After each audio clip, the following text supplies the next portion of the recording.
3. Well, this is only true in the second loop, not in the first. In the first loop, whenever x becomes 3, it will never become 3 again, because we increase the value of x up to infinity. In the second loop, we always go back to 3. It's an infinite loop that goes between minus 10 and 10 all the time. So always, eventually, we will go back to 3. So this property actually only holds here. And now, how do we find actually this the semantics? Yeah. Are we gonna like start at all of them and then build up suffixes like going backwards? Sort of. So in fact, we're gonna start with all of them that satisfy the property once, Okay. and then we're gonna do an iteration and get all those that satisfy the property twice, and then 3 times and 4 times, and at the limit we're gonna have all the properties that satisfy the infinity of them. So in fact, this is a greatest fixed point. Now, that's your first greatest fixed point in this thing. So the starting point is you start with the semantics of the subformula. So the subformula here, here, it's always eventually phi. This is our subformula. So we're going to start our fixed point iteration from that subformula. So we're going to get all the states that satisfy the subformula, so the guarantee property. And then with the greatest fixed point, we get all of those that satisfy this one infinitely often. With the example, it will make more sense, I think. So, slight variation of the example. Now we have infinite loops at the ends, and the orange parts are those that satisfy phi. Okay, so the first iteration, we said we start with the recurrence. With the guarantee semantics. So this is the one that we've seen before. Here everything is 0, and then we increase by 1. So all the states here are those that satisfy, they will eventually reach x equal to 3. At the next iteration, we're going to go one step backwards and check if we are still in the domain of the function, which means that we are going back and seeing if we can, from that state where we are now, still satisfy phi again afterwards. So it is the case for all of the states, but not this one, because you see from this state here, from this one, there is no other way to reach phi again. So we go here, and then that's it, we're done. So this one now is removed. We only keep those that are already in the domain of the function that we can reach back to. At the next iteration, we do the same. So we're going to remove this one here, because now from here we cannot reach anything that is already in the domain of the function. And then we have found the fixed point, because these are in a loop together, so they always reach each other. So this is roughly the idea. Okay. And again, we have soundness and completeness in the complete semantics. And now how the abstract semantics works. Not that dissimilar to the other ones. We still have to do a reset, but now the reset is a bit different. It can do the reset only if the states that satisfy phi are already in the domain of the function. Because if they reset the states that never satisfy phi in the first place, we are not guaranteeing the infinitely open satisfaction. We also have a greatest fixed point there, starting from the guarantee semantics. And the greatest fixed point, interesting bit, has to use a dual widening, not a widening now. And the dual widening is basically, because now we don't have increasing iterations, we have decreasing iterations. So essentially, we have to go to a prefix point now. So we have to descend, and we have to wait, and we have to have an operation that will allow us to descend beyond the greatest fixed point. So the idea is, for this dual widening, for instance, that we have at some iteration a function defined in these 3 pieces here, this purple, green, and red. At the next iteration, we now have something that has a hole, this yellow hole here. So we have removed some states.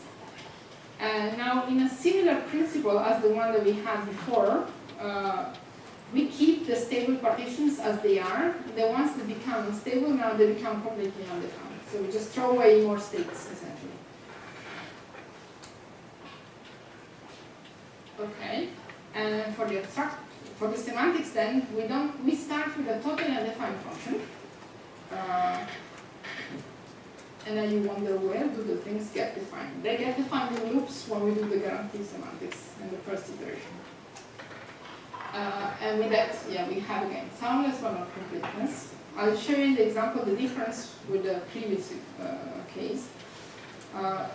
So again, here the property always holds for the second loop. Here, wherever we are, we're always going to go back to 3. For the first case, if you remember earlier, what we did was we took this part from this section, from this function, and then we reset the value of x. When x was equal to 3, we reset the value of the function to 0. Here we cannot do it, because when x is equal to 3, this is different from, it's not inside of the domain of the function, so we cannot do the reset. So when we do the analysis, this one will just shift this partition here. This one will actually throw away anything that we have here, because this will only select the parts where x is greater than 0, which is outside of the domain of the function. So essentially we end up with just this partition here for this loop, which is the fixed point, which tells us basically that the only way to satisfy the property is to never enter the first loop and just go directly to the second.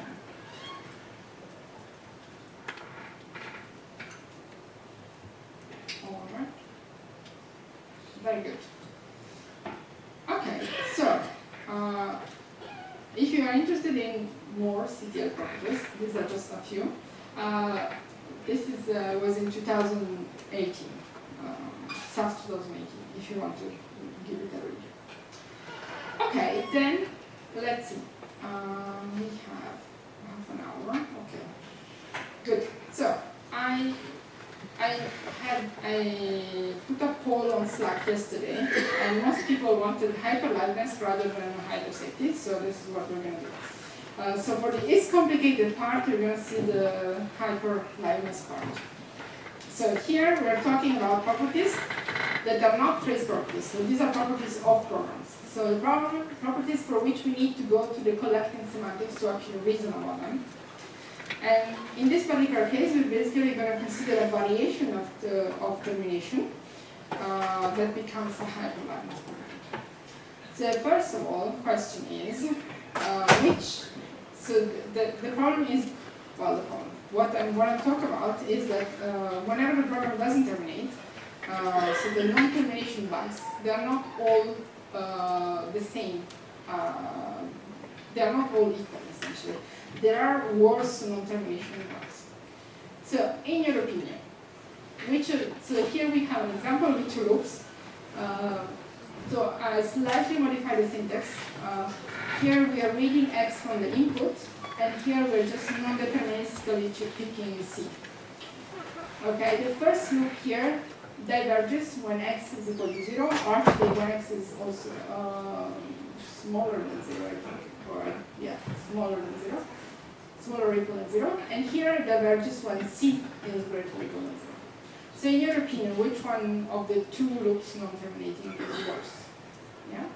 I feel like the first one might be worse because it comes from user input, but I also feel like the second one could be worse because x equals 0 is very specific, while c greater or equal to 0 is very wide.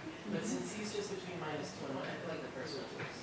Yes, so the first one is worse exactly because basically it comes from user input, so an external adversary can force the program to not terminate, just by picking the value of x. So this is, instead of, I will call it this robust non-termination. So this is a non-termination that is robust. There is one value of the input that independently of all non-deterministic choices that the program makes will have the program diverge. The good side of this is we have the complement of this is termination resilience. Yes. So, I mean, this is we're treating in fact the x as a demonic non-deterministic variable. So essentially, we want to prove, if we want to prove termination here, we want to prove that the program terminates independently of the value of x. So for all possible value of x. And for termination resilience, we are treating the non-deterministic choices as angelically, in the sense that it's enough if there is one choice that allows the program to terminate. So what we're going to do is try to adapt the static analysis that we're seeing for termination to do termination resilience. Starting, obviously, from the concrete semantics. And the idea is the same as you've seen already, so nothing particularly different. We're still going to count the program execution steps from the end of the program, but now the fixed point is just a bit more complicated. So the fixed point is, as you've seen before, sorry, I changed the symbol notation. This is still the same order as before, it's still the same computational order, we just changed the symbols between the slide decks. So we're going to start again with a totally undefined function. So the ranking function will be not defined anywhere. So in this example here, for instance, we're going to have, yes, the only distinction is that we're going to have non-deterministic choices here in blue, and input choices that are in red. So all the blue choices, I hope you can see blue and red. There are arrows for the red ones, in case you cannot see. So at the beginning here we have an input choice, and then everything else is a non-deterministic choice. And again, this is the computational order that you've seen already. I just changed the symbol, sorry. I'll try to make it consistent later. We're going to grow the domain of the function, as we have seen before, and increase its value. Again, this is termination again, so we're talking back, we're going back to termination. We're going to start again from the final states, the states that have no successor, and here we're going to define the function to a value 0. And now from those we have to go back to the predecessors, and now it depends really on what transitions are we doing. So either we are coming from a non-deterministic transition, or we're coming from an input transition. So if it's a non-deterministic, or a regular transition, let's say, it's enough if one of the successor is already the domain of the function. And so here we're going to go back and take whatever value the function has afterwards, increase by 1, and now we take the minimum. And now you may wonder why you'll be taking the minimum. So in this particular case, we're going to add this step here and this step here. These two states. This one and this one. We take the minimum because the fixed point doesn't exist if we take the maximum. Yeah. I thought we were taking the minimum because it's like angelic, so I assume it will be maximally friendly as we consider this that. Yeah, in a way, yeah. Okay. Intuitively, I mean, behind it, yes, there is that. But in practice, let's say we want to be conservative and take the longest path, even if there is multiple choices. It doesn't exist. Which one doesn't exist? Imagine you have an example that we have seen yesterday, where you have basically a choice at every loop iteration. This one you will not be able to find a fixed point for this one, because you may have infinite number of iterations and go further. Good. So at the next iteration then, we're going to add, well, essentially again this state, but it will keep the number one step to termination, because we take the minimum. And now we are at the input transitions, and now we behave as we were doing before. So now we only add the states that all successors already in the domain of the function, and we do a plus one there. So here, we can add this state here, and this will tell us that we are at 3 steps to termination. Okay, anything else? So here we have a fixed point, everything else is undefined, means that the property doesn't hold on the other state. So on the other states that are outside of the domain of this function, we are sure that robust non-termination holds. Okay, so how do we adapt the static analysis? We're going to use the same domain that we've seen, same piecewise defined ranking functions. We'll work the same way as we've seen before. We'll go backwards from the end of the program, trying to predict the ranking function with the widening and so on. The only difference is going to be when we have non-deterministic variable assignments. Here we can be more flexible, So this was the example you have seen a moment ago. But now here, this join here doesn't have to, we don't need to do the approximation join. So essentially, we can do a different kind of join, which is the resilience join. The resilience join will basically keep in the intersection, whenever there is something defined, we will keep the defined part. So here we have all the blue part that is defined, all the orange part that is undefined, and it's the blue part that remains, essentially. So we keep this constraint for the defined part. With the approximation join, it would be the orange part that would remain defined. So essentially, we're going to say, we're going to just consider that here we make the best choice that will allow us to terminate. Problem is now, let's say we are here. Now we have these two functions. So, okay, these are the, we've done the analysis of the loops. This is what we got. So at program point 7, we got this function defined everywhere. So this loop always satisfies termination resilience. And this one is not defined here when x is smaller than 6. And we enter the loop. So when z is greater or equal to 0 and x is smaller or equal than 0.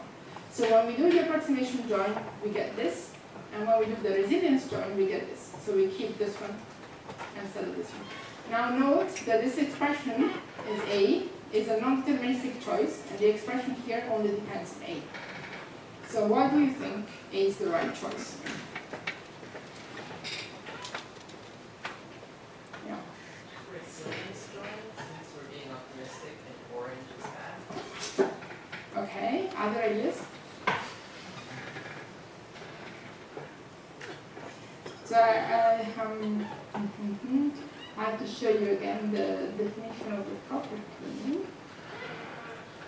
So termination resilience, it's for all inputs, exists, and non-deterministic choice.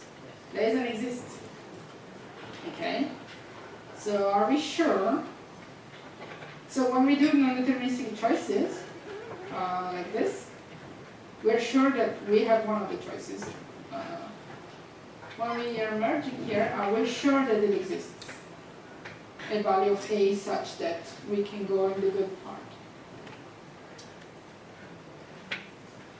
Yes, because we're assuming it's good. Yeah, but look, it's A squared greater or equal to 0.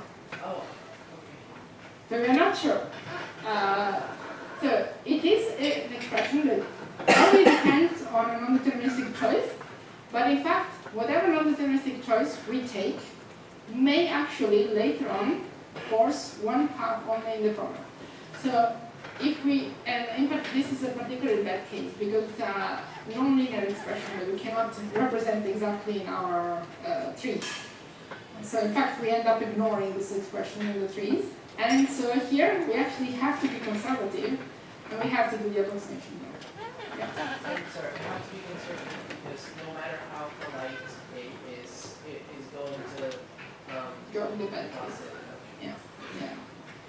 This is, it doesn't matter how nice and good the A choice is, there is no way that we go in the else branch of it. Okay, so when we do the approximation join, we get this little monster of a tree. This is a program point 3. Now we do the rest of the assignments. So Z will be replaced with 10, which basically will drop this part of the tree. And then A doesn't do anything, so we end up with this tree here. And this tree here, since it's not defined everywhere, means that the program doesn't always satisfy termination resilience. In fact, it does satisfy it only if x is greater than 0. And we have an error for the list.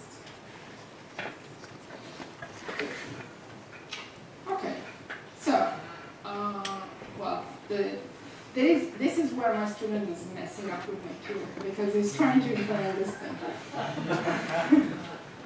And I just wanted to show you a couple of things. Why is it interesting to do this termination resilience stuff? Well, first of all, you can do some sort of bulk triage. So here we took some benchmarks from literature and whatnot. And so we did the comparison between the termination analysis and the termination resilience. So we picked some variables to be random, some variables to be inputs, we did all combinations and so on. And we saw how many non-termination alarms we had in one case and the other. And so there is a considerable reduction in the number of cases that can be postponed to be considered later on. You can basically say, okay, there are a number of alarms that are important because they depend on the inputs, and all the others are less bad. There's one other interesting bit that we realized with this analysis, which is actually also true for the other, for the normal termination analysis, but there are cases actually in which using, so in principle, what we expect from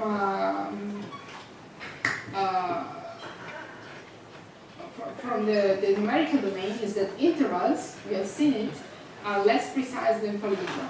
Well, it turns out that these univariate constraints, these are interval constraints in the tree, and the multivariate constraints, these are polyhedral-like constraints in the trees. The intervals can also be more precise in some cases. These are all these these blue cases here. This can happen in the decision tree because essentially, sometimes having less sophisticated constraints can help the widening generalize better. So this is a phenomenon that we have noticed. Okay, good. Well, since we have still a bit of time, for all the people that didn't want to see ordinals, they're going to see the ordinals. Yeah. Actually, I'll ask you. Okay. Okay, so why do we need ordinals then? It will not take long. You will be fine. The problem is, okay, imagine you are analyzing this program for termination. So we have done it implicitly a number of times. But you basically, what you get is a ranking function like this. Actually, you're not even, this is the concrete semantics, basically. For all possible values of x here, you have a certain number of steps to termination. The point is, okay, what do you get at program point 1 then? Because if you consider this to be mathematical integers, you have all possible numbers. Well, here you have one more step compared to all possible numbers. And that's where we need ordinals, basically. So, well, what are ordinals? Well, I took it from Wikipedia. It's not bad. So we have the natural numbers are finite ordinals, okay? And anything beyond are just transfinite ordinals. And then we have the limits, basically. So essentially, the first ordinal above all the natural numbers is omega, and then you do omega plus 1 plus 2 plus 3 and so on. And then you get to omega squared, omega 3, omega 4, and so on. These are the limit ordinals. And all the others are called successor ordinals. And you can see them as basically just the number before plus. You can see them as sets, in fact. So you have you can see omega basically has all the natural numbers, and then the successors are all the natural number plus omega and so on. Good. Well, so they have funny properties. So for instance, you can add ordinals, but the addition is associative, like the normal addition, but it's not commutative. So for instance, if you do 1 plus omega, this is omega, but omega plus 1 is actually the successor ordinal of omega. And similarly, for the multiplication, we have funny properties. It's associative, the distributivity only holds on the left, not on the right. We don't have commutativity. So again, 2 times omega is omega, but omega times 2, no, it's a different one. Yeah. What's the intuition for the failure of commutativity of multiplication? Because I get it for addition, but I don't get it for multiplication. Oh, it's just a different, I have no idea. It's just that 2 times omega gives you omega, but if you do omega times 2 is just a different problem. Oh, like 2 times omega is 2 omega times 1 Yeah. omega times 2 omega. So I think there's one what I'm going to intuition is that omega is like natural numbers. Yeah. And then 2 times omega is you have 2 copies of natural numbers. Yes. But the ordering goes like this. You have Yeah. one natural number, another natural number, but the ordering goes like this. So it's still the same ordering as natural numbers. Yeah. But omega times 2, there is like 1 omega here, another omega here. Okay. So it will be from 0, 1, you count infinite to omega, and then omega plus 1, plus 2, plus 3. Yeah. So you can see they have the same, like the same cardinality, but the ordering is different. So that's why they're different. Thanks. So how does the domain look when we do ordinals? In fact, we're going to have normal functions as, we're going to have essentially polynomials of, well, affine expressions with omegas.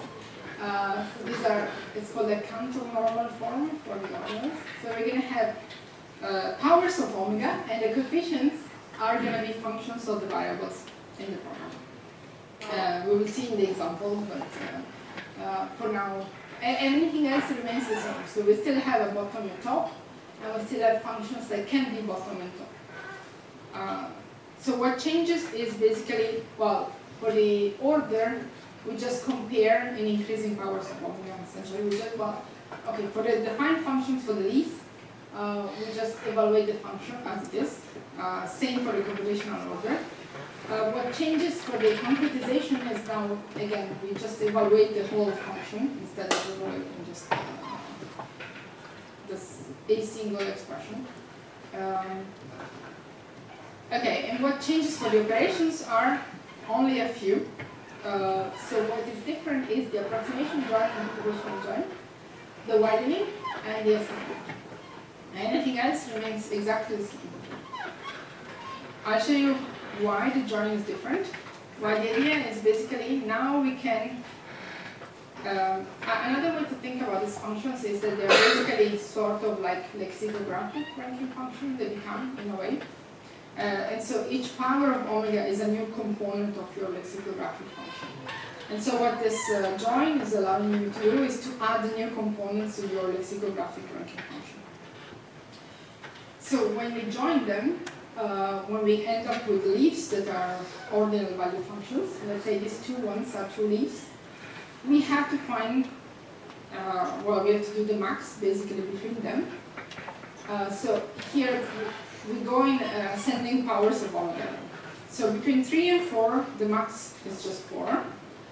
And now this is the case where we have x, x2 and minus x2. So this is the case where in the normal natural value functions, we will not be able to say anything about it.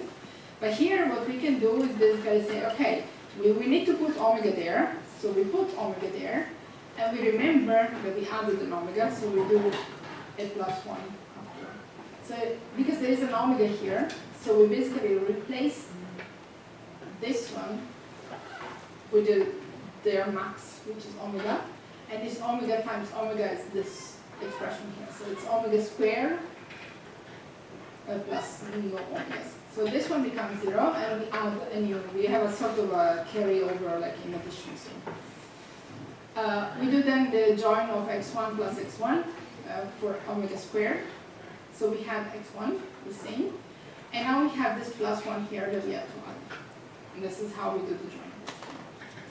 And of course there is a parameter in the domain that will fix the powers of omega that we can handle, because we cannot go to an infinite increasing. So if we have too many carryovers, essentially at some point we're going to see top as well in the optimals. Okay, and the rest is exactly the same as before. So approximation and computational order follow the same mechanism. For the widening works roughly the same way as before. But for the widening, we were doing this extrapolation operation. And if the extrapolation operation creates some top at some point, we have to get top also in the ordinal value domain. This is because basically the widening has to make sure that it knows when the function has increased between iterations. So let's say you have a function that has a certain natural value. With doing some extrapolation, you end up with top. you say, okay, fine, instead of putting top, I'm going to put an extra omega there. So I'm going to say omega instead of whatever function I had before. Then you do an next iteration. Let's say this one was one of the wrong predictions, wrong value prediction. At the next iteration, your function that was naturally valued will increase by 1, but now it will be smaller than your omega that you put. And so you will not notice that this one is actually has increased from before, because you're widening as wide as too much in a sense. So we'll break the soundness recovery mechanism of the widening. Okay, for the assignments is roughly same idea. We just go again in increasing powers of omega. So this is an assignment that replaces x1 with some random non-deterministic value between minus infinity plus infinity. We increase the value by 1, x2 remains the same. Here we would have to replace it with omega, as we've seen at the very beginning. And so here it becomes omega squared, as before. And this kind of analysis will allow you to do something like this, where you basically have a program where you non-deterministically, so we have x1 and x2, we non-deterministically choose whether we decrease x1 or x2 in the loop, but if we decrease x1, we reset the value of x2 to any value.